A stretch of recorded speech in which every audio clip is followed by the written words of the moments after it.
We're going to kick things off with a man who is no stranger here to the Observer, Mayaro MP and UNC Shadow Minister of Planning, Mr. Rushton Paray. Pleasant good evening to you, sir. Hi, good evening, Mikey. Good evening to all your listeners and viewers. Thank you so much. I want to kick things off. Before we dive into the meat of the budget, the Aruka MP and Housing Minister, Camille Reges, recently made an allegation that you were dishonest in some data on the Housing Development Corporation that you presented? Well, I mean, there's two ways I'm going to look at that, right? I mean, it's either the minister misunderstood what I said, or there's a huge lapse in the ministry, which she leaves. And I'll tell you why. In my budget presentation, I went on to identify the number of grants across the various ministries that my office has presented to those ministries over the last 5 or 6 years and how much are still outstanding. So under her ministry, there's something called a home improvement grant. And my records in terms of applications, it stands at 63. I have 63 names, phone numbers, ID card numbers, and these grant applications, right? Now the minister in her response says that she only had 8 references. Or there's a difference between an application and a reference. When would I send a referral? Sorry, not a reference, a referral. If somebody comes to my office and says, MP, 1 year ago I applied for this home improvement grant. Can you write me a letter to find out what's happening? No problem. We will write a referral letter to that particular person. So perhaps she misunderstood when I said I had 63 applications outstanding, and her technocrats told her there were 8 referral letters. So that could be a misunderstanding there. Okay. But if it is 63 applications that we have sent in, and they only have 8 on the record, well, then something is wrong with the technical officers in the ministry.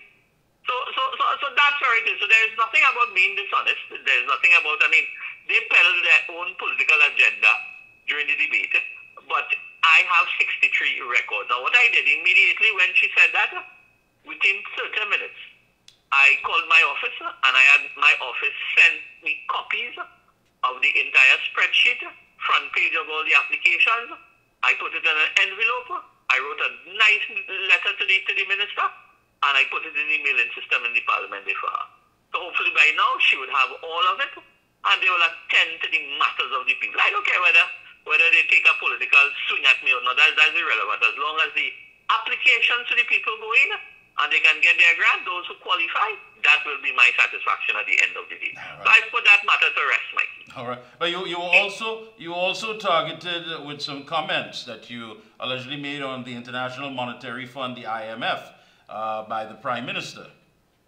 Yes, well, I dealt with some of that on Sunday at our UNC press briefing.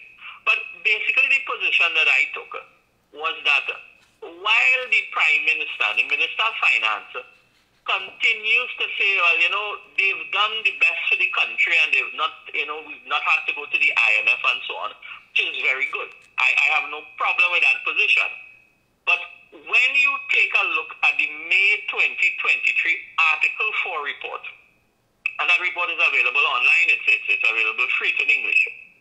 If you read the policy discussions on that section of the report, Mikey, everything that the government is doing concerning the TTRA, concerning WASA, TNTEC, the NIB, dealing with the gambling bill, property tax, all of these things are within the discussion parameters of the IMF.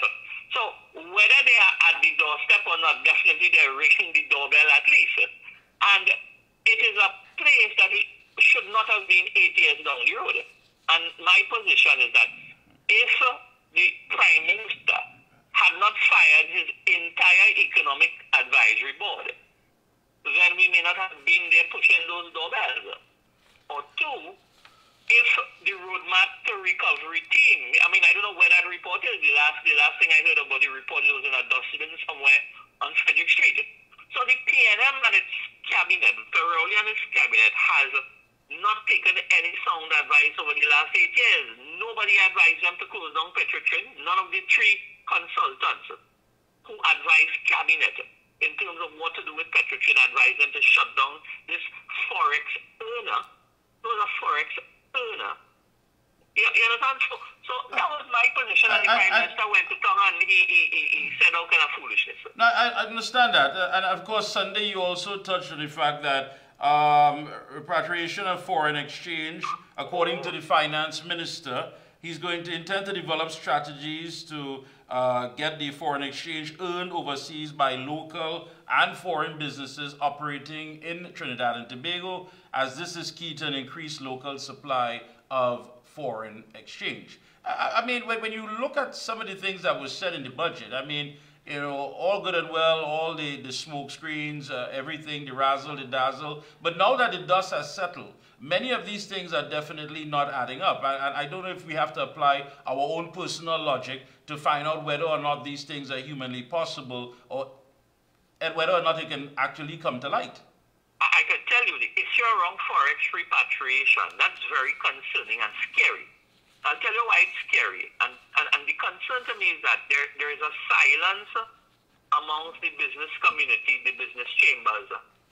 I have not heard they say anything to the minister. I have not heard that they ask the minister to explain what you mean. And Mikey, you must remember, in the early 1990s, when we floated the TT dollar, we removed all government, what you call state control on the movement of wealth in this country, right? We removed all of that. Remember the days of what you call the EC0 and the EC1s, where you had to apply to central bank to get access to your foreign currency and so on? Yeah. All those things were gotten rid of. Now the minister comes and says that he is going to move aggressively. Now aggressively is not an easy word to take. Aggressively means that it is going to come quicker. And it's going to come harsh. Now, what does that mean? Are you going to tell me that when my vendor, my customer, sends me 10,000 US to pay for my services, and it comes to the Central Bank of Trinidad and Tobago, are you telling me that the Central Bank is going to hold my US and give me the TT equivalent alone, and I no longer have control of that US? What does that mean? Right now, I can say, well, look, if I get 10,000 US, I'm going to send 2,000 for my daughter in university. I'm going to send $1,000 for an aunt somewhere in the state. And I have control on what I do with my US currency. What the minister is saying is that they are going to put things in place to ensure, or it could be even very draconian, to mandate that all foreign currency earned by a TT individual or a TT company or a TT registered company, that US must come back to Trinidad by law. Those are very draconian measures. Unless the minister doesn't come and explain what he means, I think that is a wide open gap that we need to explore in a lot of detail. Now, on the issue of property tax, the finance minister said that he have consistently reformed our income, corporate tax structures, and value-added taxes. And the efforts are aimed at strengthening our domestic tax base and improving domestic resource mobilization to meet our current and developmental needs. So our new addition, the property tax, which has replaced land and building taxes suspended in 2010 and now fully repealed, will continue the tax modernization process. And we will now have a core mix of domestic taxes appropriate to demands of our country. I mean, for someone who may not be, of course, economically inclined to understand much of this language, are we being told that basically this is the answer to all our problems as far as developing Trinidad and Tobago and moving forward? That's what it's being sold as. It's really a snake oil salesman approach. I'll tell you this. The minister, he created a new subcategory in the accounts of local government municipal corporations, where they've catered for either between $8 and $12 million to receive property tax when it eventually kicks off later this year or this fiscal year, whether it's this year or early in the new year. But here what it is. The law as it stands, if your revenue, if the money that central bank would normally give you, let me say it's $8 million per fiscal year, and you pick up $4 million in property tax, all the state is going to give you the other $4 million. So where is the increase going to come from? It is not going to come from anywhere. Now, that's just the fiduciary part of it. But the municipal corporations, nothing has been done to change the structure, to manage those things. You need a whole human resource component or upgrade to municipal corporations just to manage that property tax system, the holding of the information, the accounting system. Now they are saying that municipal corporations are responsible for maintaining government buildings, schools, and so on. That's great. That's very good. But you need different skill sets for those things. You need industrial engineers, you need planners, you need civil engineers. The corporations don't have those things. So while on one hand you're promising this massive increase in development and growth at the local government level, but there's no structures in place for it. So I'm telling you that, you know, just for instance, for Mayaro Regional Corporation, right? Based on, I mean, we are rural communities. We have 28 rural communities. Probably if half of the residential homes would have registered their buildings and so on for property tax, you'd be lucky. I don't think they could raise more than even $1 million when the bills go out. So it's more promises. They haven't thought this thing out right, and obviously as the UNC, we do not support the implementation of the property tax at this time. We feel that, you know, it is just going to, you know, on top of the hardships of the people right now, and it's something that, you know, we can look at other areas to continue driving revenue outside of that property tax. But okay, let me put it out to you. As far as alternatives, what else is there to drive? Are we looking at direct foreign investment? Are we looking at some other alternative besides the energy sector? Because you also stated, hold on, you also stated that, and this is important for a lot of people, that the government should have considered alternatives to funding the National Insurance Board pension other than raising the retirement age. I mean, one would have thought so. But apparently we're not seeing where everything is being looked at. No stone is being, you know, unearthed to the fact that there must be some alternative that is not going to put that unnecessary burden on the citizenry. But we're not seeing that. We had 8 years. We had 8 years to drive new business, new foreign direct investment, look at other opportunities to earn money, rather than depending on just raising taxes or lifting taxes to drive the country's recurrent expenditure. So even when you're talking about the NIB, there are some options that the government can look at as well. We have about 50,000 domestic workers, right? These are the young men and women who come and help households, and you look after elderly people and so on in the homes.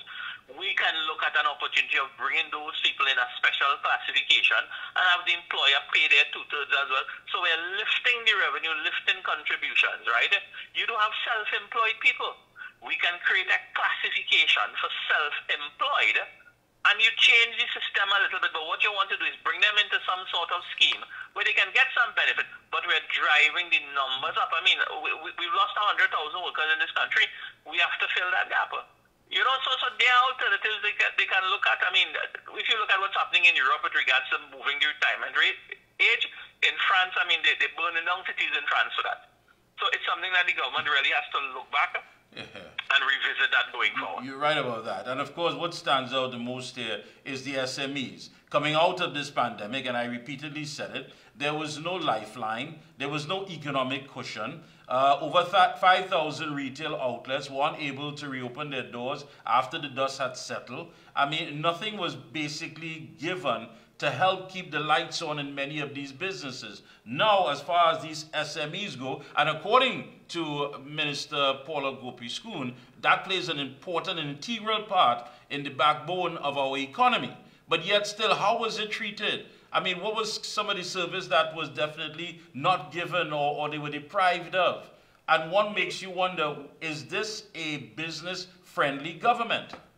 If you wanted evidence of the callousness and the insensitivity of the government with regards to all those grants that they claimed and all those assistance, you couldn't get one phone number to call to find out about your application. If you were an SME and you went online and you said, well, look, we have this form to get a grant to help you out, right? Those SMEs who had the ability to get all the requirements that they wanted, right? there was no phone number, there was not toll-free number to not even find out what the status of the application. So many people applied and remain in limbo. I mean, hundreds of my SMEs right here in Mayaro, small little restaurants, those you know, people who do their side hustle and so on. I mean, they wanted to get bank statement and bank account and all kind of nonsense to help these people get back on the work. And some of them struggle to even get those things. These are cash business people. I don't understand it, Mikey. They don't realize that life in rural communities is a day-by-day struggle. You see, if you work today, you eat tomorrow, Mikey. They don't understand that. No, I agree with you. And also, you also touch on the fact of the ease of doing business in this country. Now, when the last regime headed by Camille, people were at the registry every day. The entrepreneurial spirit was alive. And I believe that government has no business in business. That should be left to the people who know and who are driven. And basically what government needs to do is to set policies to make these things accessible. So you shouldn't have to wait 90 days to get something from town and country, or you don't have to wait 120 days to get something from the Ministry of Planning, as the case may be. And one would think that if you ease these things, and these hurdles are no longer there, and all this red tape, we can have something moving with these SMEs to actually rebuild and lead a path forward for our economics. During the debate, I quoted something that Dax Driver had said in one of his interviews. He said there were 33 applications across 8 ministries that you needed before you could start any sort of work in the energy sector. And then you have public offices. When you walk into the corridors are bogged down with boxes of paper files and paper folders. Now, we are competing in the 21st century. We are competing in the rest of the world where digitalization has gone clear. And we are competing with these countries. And we are making no headway. I'll tell you a good example, Rwanda. You know Rwanda, 20, 30 years ago, you would have seen the images and pictures of starvation and the mass movement of people and so on. Today, Rwanda is a country that's sending satellites to space. And you know what they've done? They've created systems to drive business and create the ease of doing business by having what you call one-stop shops in their municipalities, where you have every agent of the state under one umbrella that you can fast track. Because when an investor wants to put money, if that location is giving problem to take my money, I go somewhere else. And that is what's happening in Trinidad. We have complicated the system so poorly that our investors, they rather go Guyana now, or they rather go somewhere else because they can get faster return on their money, they can get implementation faster. And their boards say, well, if they may want my money on this project here in Trinidad, we have another project somewhere in the other side of the world, we go carry the money. Right. And that is what we're facing right now. And those are the government have not addressed. And that is why we have to go and penalize people now and want to squeeze every ounce of tax that they can get out of this citizenry. And of course, you mentioned about as far as training and having access to certain things for these SMEs. And again, many of them, as I mentioned before, were unable to even restart their business or even come out. But interesting here, as far as the valuing of the currency, the finance minister said that let it move by 50 or 30% or whatever number it is, then the labor unions will say, all right, the cost of living has gone up and inflation just hit 20% because you did that, and now we want a 20% increase. So it also helps with dealing with collective bargaining. So at this time, the government is not going to adjust the exchange rate. And again, exchange rate issues are macro issues that we have to be very careful with in terms of policy direction. But the fact is, right, there's a lot of purchasing that is being done right now at an exchange rate of 8 to 1, 9 to 1. So there's already a huge imbalance in the exchange rate in the country, whether we have it officially at 678, which is what it is. But there's a huge amount of purchasing. When you can't get the currency from the bank, you have to buy it on the black market. So your goods that you're buying now comes into the retail index a lot higher. And then it comes back down, the whole issue around the minimum wage as well, right? when you look at the fact that, you know, the $3.50, I mean, in the budget debate, you know, the political leader in her delivery, she was quite clear. You know, at the end of the day, you're given one hand and then you take it back in so many other areas that the net effect to the man on the street is zero, right? So there should have been more tripartite discussion. Remember, this government has destroyed the tripartite arrangement. They mash up that whole group.